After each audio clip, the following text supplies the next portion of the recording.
ఓం అచ్యుతాయ నమః. ఓం నమః శివాయ. అందరికీ నమస్కారం అండి. పూర్వం బ్రహ్మమానసపుత్రుడు మునిశ్రేష్ఠుడు అయినటువంటి నారద మహాముని తపోనిష్ట కలిగిన వాడై హిమాలయ పర్వతం దగ్గర గంగానది ప్రవాహం పక్కన ఉన్న ఒక సుందరమైన లోయలో ఒక అద్భుతమైన గుహలో తపస్సు చేయాలని నిశ్చయించుకున్నాడు. అయితే ఆ గుహకు ఒక ప్రాముఖ్యత ఉంది. అదేంటో మనం కథలో తర్వాత తెలుసుకుందాం. ఇలా నారద మహాముని ఆ గుహలో తాను తపస్సు చేయడం ప్రారంభించాడు. అయితే ఈ విషయం కాస్త స్వర్గాధిపతి అయిన ఇంద్రుడికి తెలిసింది.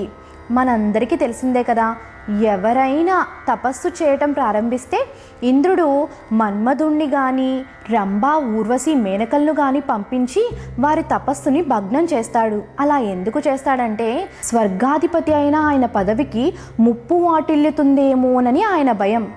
ఆ భయంతోనే మన్మధుణ్ణి స్మరిస్తే మన్మధుడు తన అనుచర గణంతో ఆ లోయలోకి ప్రవేశించాడు.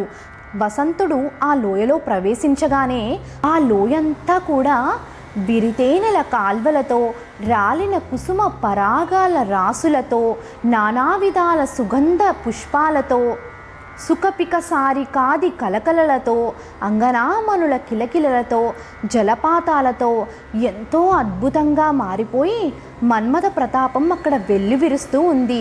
అయితే ఇదంతా జరుగుతూ ఉన్నా సరే నారద మహాముని ఎటువంటి మనోవికారాలకు లోను కాకుండా తాను తపస్సు చేస్తూనే ఉన్నాడు.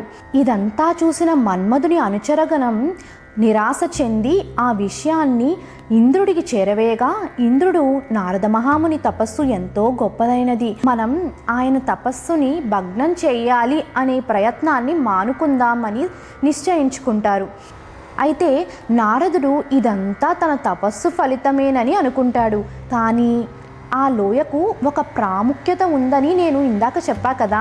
అదేమిటంటే సాక్షాత్తు పరమశివుడే ఆ గుహలో తీవ్రమైన కఠోరమైన తపస్సు చేసి మన్మధుణ్ణి దగ్ధం చేశాడు. అందుకే మన్మథలీల అక్కడ పనిచేయదు. ఇదంతా తెలియని నారద మహాముని తన తపస్సు వలనే ఇదంతా జరిగిందని, కొన్నాళ్ళు తపస్సు చేసి ఆ తరువాత పూర్ణత్వం లభించిందని తపస్సును విరమించుకుని తాను సంపాదించిన జ్ఞానాన్ని ముల్లోకాలకి సంచరిస్తూ అందరికీ విన్నవిస్తూ ఉన్నాడు. అయితే అజ్ఞానంలో కూరుకుపోయిన నారద మహామునికి తత్వజ్ఞానం బోధించాలని నిశ్చయించుకున్న మహావిష్ణువు తన మునివేళ్ల మార్గ మధ్యంలో ఒక సుందరమైన నగరాన్ని సృష్టించాడు. ఆ నగరం వైకుంఠం కన్నా ఎంతో అందంగా ఉంది. ఆ నగరాన్ని శీలనిధి అనే మహారాజు పరిపాలిస్తూ ఉండేవాడు. ఆయనకు సౌందర్యవతి అయిన ఒక కుమార్తె ఉంది. ఆ కుమార్తెకు ఆయన స్వయంవరం ప్రకటించాడు. ఈ విషయం తెలుసుకున్న నారద మహాముని ఆ నగరానికి వెళ్ళగా శీలనిధి నారద మహామునికి ఎదురై గౌరవ మర్యాదలు చేసి, ఓ మునీంద్ర, నేను నా కుమార్తెకు వివాహం చేయ సంకల్పించాను, అందుకే స్వయంవరం ప్రకటించాను, మీరు తనను ఆశీర్వదించాలని ప్రార్థిస్తున్నాను అని చెప్తాడు. మోహిని దేవత కన్నా అందంగా ఉన్న ఆ సుందరవతిని చూసి నారద మహాముని మన్మథ మాయలో పడతాడు. ఆమెను ఎలాగైనా తానే వివాహం చేసుకోవాలని నిశ్చయించుకుంటాడు. లోకాన్ని జయించినవాడు సర్వశ్రేష్ఠుడు నీకు భర్తగా లభిస్తాడని ఆశీర్వదించి వెనుదిరుగుతూనే ఆలోచనలో పడతాడు. అలా ఆలోచనలో పడ్డ నారద మహామునికి ఒక్క ఉపాయం స్ఫురిస్తుంది. ఆ ఉపాయం ఏంటి? స్త్రీలు సౌందర్య ప్రీతి చెందినవారు. మరి త్రిలోక మోహనాంగుడెవరు? విష్ణువే కదా. అందుకే మహావిష్ణువుని సంకల్పించి ఘోరమైన తపస్సు చేశాడు.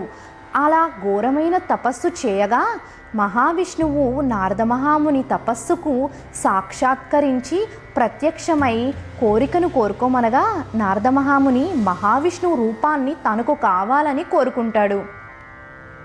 వైద్యుడు తన రోగికి శ్రేష్టమైన ఔషధాన్నే ఇచ్చినట్టుగా నారద మహామునికి మహావిష్ణువు తన రూపాన్ని ఇస్తాడు.